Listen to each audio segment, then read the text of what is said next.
Welcome back, everybody, to another edition of Webinar Wednesday.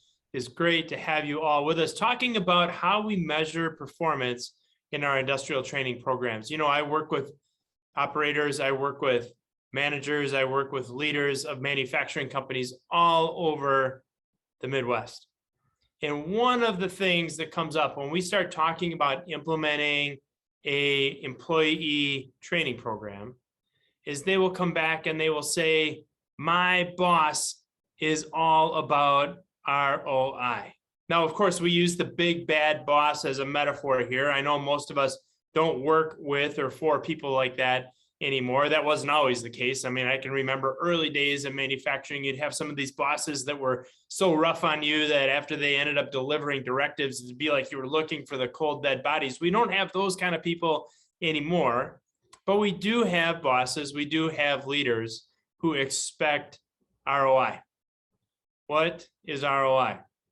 Well, as many of you know, the letters ROI stand for return on investment. In other words, whenever we are spending money, whenever we are making an investment in manufacturing, we want to know that there's going to be a return attached to that investment. It isn't any different than for those of us who are in our 401k plans, our IRA plans, or maybe investing in other vehicles. We're putting money into some investment vehicle, and we want to know that there is a return on that investment. Manufacturing isn't any different. If we're spending money on something, whether it is a training program, a piece of manufacturing equipment, a new production line, it is really important that we have ROI and that we have return on investment. So not only is it the big bad boss that looks for return on investment, I, in my manufacturing days, look for return on investment as well. When I was running manufacturing companies for 23 years, the way that we measured ROI was with a term called payback period. Let me give you a really simple example. If I have a new production line, and let's say that new line is going to cost me $500,000 to invest in, there's got to be a reason that I'm willing to invest in that new production line. Maybe it's a process I'm already running and I need to run that same process, but do it more efficiently. I need to do it in a way that reduces my costs of labor, materials, inventory, energy, all of these other costs that go into running a production facility. So in this particular example, when we're spending $500,000 on a new investment, and that investment is going to reduce our annual operating costs by $250,000, we have a payback period of 24 months. Now, in the calculation of an ROI, that would be a return on investment of 50%. In other words, every single year we are returning 50% of that investment, $250,000 being 50% of $500,000. We are returning half of that as a result in annual cost reductions as a result of making that investment. Well, guess what? As good as an investment like this sounds, a $500,000 investment getting back $250,000 a year, in my days of manufacturing, this is not a project that I would have invested in. Why? Because I expected from our team payback periods of 18 months or less. And if somebody came to me with a project that was going to give us a return that couldn't be paid back or was going to require an investment that couldn't be paid back in 18 months, a year and a half or less, I would say, that's a great idea. I appreciate the work that you put into that, but let's go find an opportunity that gives us an even better payback. And almost every time we could find those paybacks, literally having our investment back in 18 months, which is a really, really good return on investment in manufacturing. So when somebody comes to me and says, we need to show return on investment, I get it, because for a long, long time, I was all about return on investment. So what happens when instead of investing in a new manufacturing operation, we're investing in something like training? And let's say we have a $250,000 investment we're making in equipment, in employee time, in e-learning to implement an employee training program in manufacturing. Now understand that this is an example. We have seen customers that have invested $1 million in employee training, and I've seen customers that have invested $5,000 in employee training. So forget about the magnitude of the number and just think about the example. So we're investing $250,000 in training, and we now have to figure out what is our annual cost reduction? What is our payback period? What is our return on investment on that money that we are spending on training? Well, the first thing that we tell the big boss is, look, it is really easy to calculate return on investment for a manufacturing investment, we can look at how much we're reducing our labor, how much we're reducing our energy, how much we're reducing our materials costs. And we can say that is going to be our cost savings or estimated cost savings, and that is how we justify the investment. Easier to do on a manufacturing process, but we tell the boss it is harder to do. In fact, a lot harder to do when we're making soft investments on things like training. And you say it's really, really hard to calculate ROI, but it's not impossible, and we're going to give it a shot. So let's look at all of the different aspects, or just a handful of examples of how we can reduce cost and how we can improve process through investments in training. The first one on our list is safety. Some of that can come through direct training. Maybe we're training students or learners using augmented reality and things like fall protection or lockout tagout or fire suppression or confined space entry. And we can actually show specific safety training, or we're training them on hazardous communication, or we're training them on identifying hazards in a manufacturing environment. We can train on safety, and we can familiarize learners with equipment in a way that makes them safer employees while they are interacting with that equipment.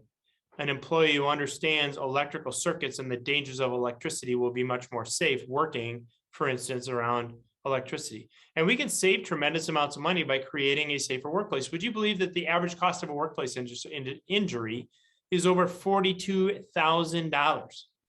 Reduce just one, and we could save as much as $42,000 on average from training learners to work in a more safe fashion and in a safer environment. Now let's talk about equipment downtime. If any of you have ever had a machine go down in the middle of a manufacturing operation, you know that that can be tremendously expensive. That can be expensive in terms of lost time on the equipment, employees standing around waiting for it to come back up, material costs of damaging materials, and the cost of delaying orders to customers. In fact, the average cost per downtime incident, according to Industry Week, is $17,000 in manufacturing. And I can tell you that it can run a lot higher than that. But just one downtime incident, $17,000. So if we're training our employees to understand how to work in a fashion that doesn't turn the equipment off or create a downtime incident, if we're showing them how to do predictive maintenance, if we're showing them how to do preventive maintenance, if we're showing them how to identify potential non-conforming processes before they turn into downtime, $17,000 for every single incident that we can avoid, all through training. Let's talk about quality. Would you believe that according to Quality Digest, the cost of poor quality is 5 to 30% of revenue? Let's think about that in terms of a $10 million company. A $10 million company in terms of revenue could be losing on the low end $500,000 a year in terms of the cost of poor quality, poor yield, poor product going to a customer, increased inspection, all of these other costs. So even for a small company, we could be spending $500,000 a year on a cost of poor quality. We could teach our learners how to work in a fashion that creates more quality parts, how to maximize yield, how to identify quality defects sooner in the process, how to perform in-process inspection, all kinds of things that we can do to impact and influence the cost of poor quality. How about employee turnover and retention? Do you know that one of the main reasons that employees leave their jobs is because they don't see opportunities to advance? What is the best way for us to give them an opportunity to advance? Train them to be promoted. Train them for the next job in the sequence of jobs or careers that is available to them. Turnover and retention, even to replace an hourly employee, even to replace somebody working on the shop floor, is $1,500 on average to make that replacement. Costs us $1,500 to replace one employee. Now, when it comes to salaried employees, that cost can be orders of magnitude beyond that. In fact, some estimates as much as 33% of an annual salary of an employee in an organization, a salaried employee, can be wasted if that employee leaves and goes to another company, leaves their position, and we have to rehire somebody. So we can greatly improve turnover and retention by creating attractive career pathways as we upskill our incumbent workforce. And as a result of that, they're more likely to stay around. And as a result of that, we reduce turnover and retention. How about production efficiency? Industry 4.0 could limit, according to J.B. Cole, up to 70% of manufacturing failures and boost productivity by 30%. You know what? Almost the number one reason that we hear from manufacturing employers about why they're not more aggressively implementing smart technology in their manufacturing processes. They don't have the people that understand the technology well enough to be able to deploy it. Think about by training our students and learners and our incumbent employees on Industry 4.0, how much further ahead of the curve we can be in terms of deploying that technology. Again, limiting up to 70% of manufacturing failures and boosting productivity by up to 30%. How about automation? According to Forbes, the cost reduction that we can achieve through automation is 40 to 75% of costs through automation. Why aren't more companies automating more quickly? You guessed it, because they don't necessarily have a workforce that understands automation. But if we can train them and upskill them to deploy automation, we can reduce our costs on an operation by 40 to 70%. So think about these. Average cost of a workplace industry, $42,000. Downtime, $17,000. Cost of poor quality, 5 to 30% of revenue. Cost to replace an hourly employee, $1,500. A salaried employee, 33% of their salary. Limiting 70% of manufacturing failures and boosting productivity by 30%, and reducing our cost on our manufacturing processes by 40 to 70%, all through training. So when the big boss comes and says we are all about ROI, we can say, you know what? We are all about ROI as well, because look at all these costs that we can reduce through an effective training program.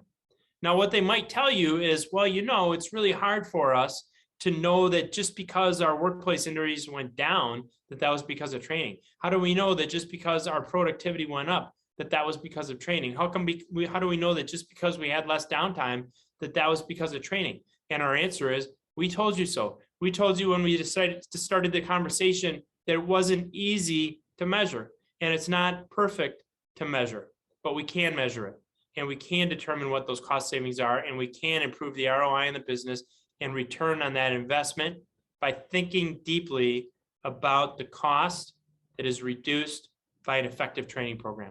So when we're talking about return on investment, what do we want to track? How do we track this year over year? Number one, track your lost time accidents. Every company does this. OSHA requires you to do this, but we can look at lost time accidents year over year. We can even look at the root cause of those lost time accidents, which we should be doing. And we can see which of those can be attributed to a lack of or a need for additional training. And then as we see our lost time accidents of those types go down, we can at least surmise that for part of the reason for that decrease was an effective training program. How about production lost? How many hours of production, how many units of production are lost due to equipment downtime? Line goes down, production stops, we're not producing product, we have people standing around, we're wasting materials, we're wasting energy, customers aren't getting their parts. We can, and most companies should, all companies should, track the number of hours, track the numbers of units of production that are lost due to downtime. And as we implement our training programs, there's a good chance we're going to see those numbers come down as people understand how what they do fits into preventing downtime, and they reduce downtime over the period of months and years. So we can track production loss. We can track our cost of poor quality. Go online, you can see all the stuff that goes into a cost of poor quality and look at what your total cost is and what the cost does over time. And as we improve training, we should see that cost of poor quality come down. If you don't want to go into a full calculation of cost of poor quality, consider things like parts per million rejects or numbers of rejects or customer returns related to quality, and see that number come down as you're implementing your training program. How about employee turnover? You should be tracking this as well. Of that whole workforce, how many positions are turning over on an annual basis? Employee turnover is really, really expensive. It's in some cases inevitable as employees look to chase their dreams or things in their family change and they make changes in their workplace and changes in where they want to make their living. That's okay. That's all part of people going through life. But the truth of the matter is a huge amount of employee turnover can be tremendously expensive to an employer. And if we can retain employees rather than having to go out and hire new ones through our training program, we should be taking credit for that. So track employee turnover. People and individuals who know that their employers are investing in their future are more likely to stick around. Study after study shows us that. So track employee turnover and see it come down as you implement training. Production efficiency, we can measure this a bazillion different ways. parts per hour, performance to standard, cycle time, how long it takes us to set up a particular operation for a new order, how long it takes us to exchange a die in a manufacturing or punch process or a metal fabrication process, production efficiency. There's a lot of different ways to measure this. All of these things should improve as we're training our employees, as they're getting more and more comfortable with equipment, as they're understanding the manufacturing processes in more depth and more detail. Production efficiency will improve as a result of better training. Finally, cost reductions owing to automation. And so as we're automating our processes, that just goes back to regular ROI. We already talked about how we calculate ROI in a normal manufacturing environment.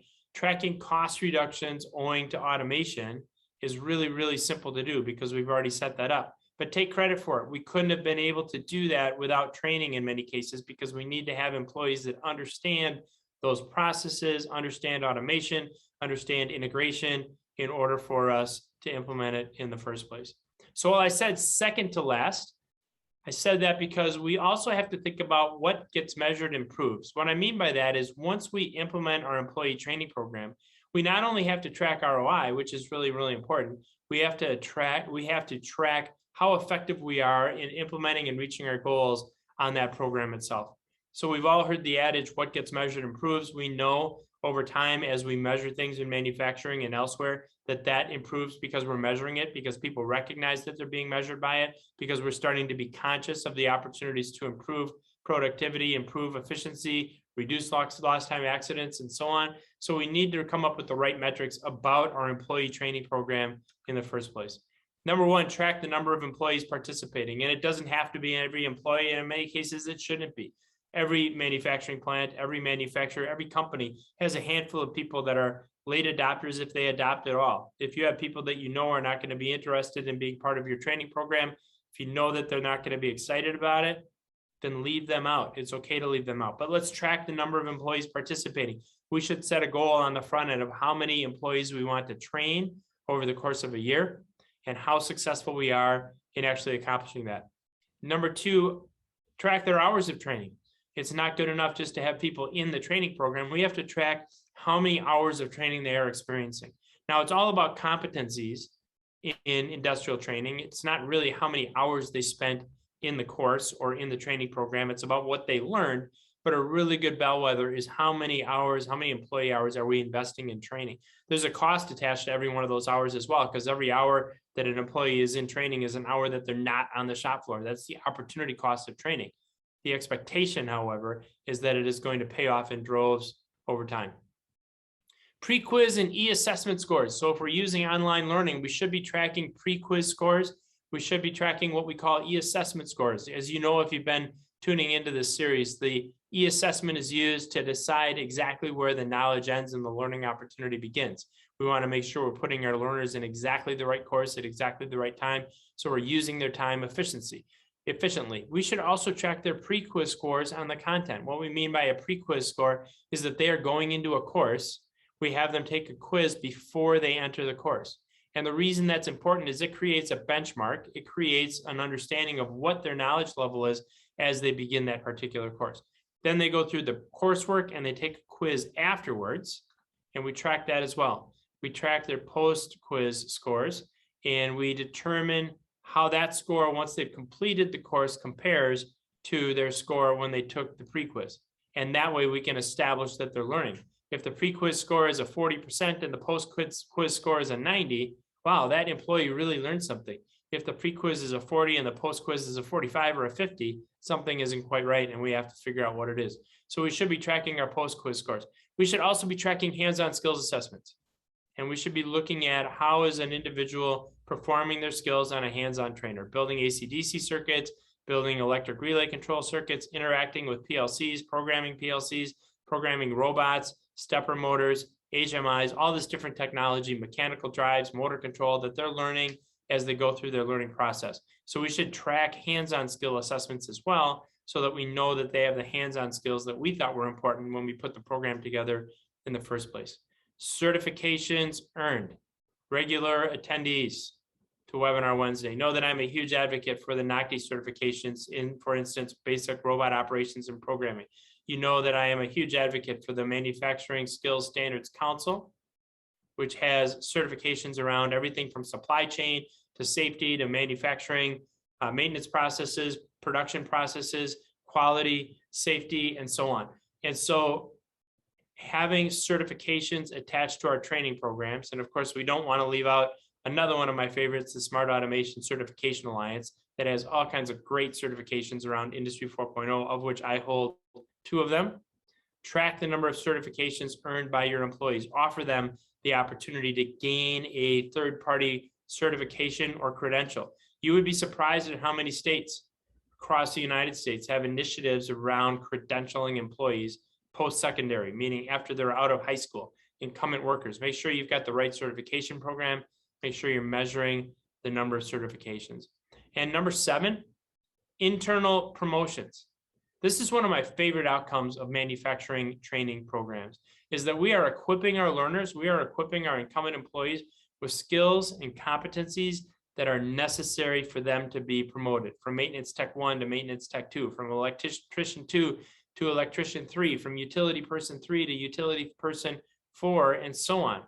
One of the greatest things that can come from training is that we are preparing our own employees, the people who have dedicated their careers, their time, their families to our companies, and showing them a pathway for promotion, to earn additional money, to take on additional responsibility, to have a more rewarding career, and to reach their personal goals. And in the end, that is what careers in manufacturing should be all about. So track internal promotions, track the number of people that you've been able to promote, not just because it's good for them, which it is, but it's good for the company. If we can take somebody with some level of skill, promote them to a level of greater skill, and then backfill the position that is easier, not easy, but easier to fill, which is a lower skilled position, and then have the individual with the higher skill performing a higher level of job within the manufacturing operation, that is really good for our companies. It makes recruiting better. It makes retention better. Internal promotions, that is what it's all about for our employees.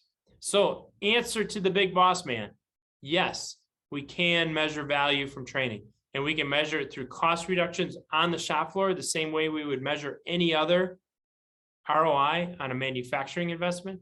Admittedly, harder to quantify and necessarily correlate all the time, the improvement on the shop floor to the training, but we know it's there. And if we measure it, we can establish that that investment is making sense. The second thing we measure is not just the value of the training program, but we measure our performance on individual KPIs, key performance indicators related to that program over time, so that we know that we are accomplishing our goals. What gets measured improves.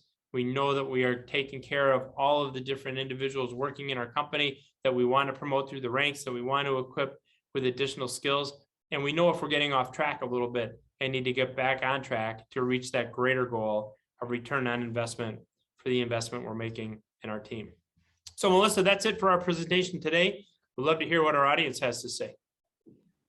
Thanks, Matt. And again, to our audience, as always, you are more than welcome to continue sending us your questions. So we'll save some time here for Matt to answer those live. So Matt, I'm going to start with a question that kind of addresses one of the last things that you said. And that is, the internal raises. So do you have an idea of how to calculate hours of training to how much an employee should gain in raises?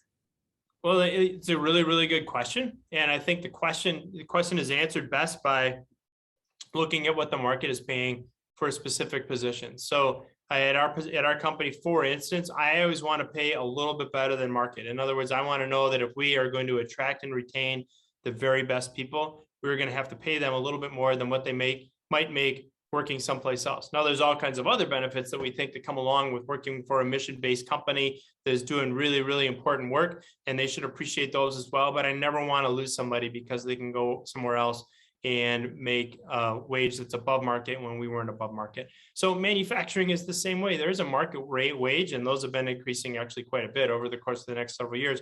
One of the benefits of the constraining workforce, as a matter of fact, and we need to understand what market for our position is.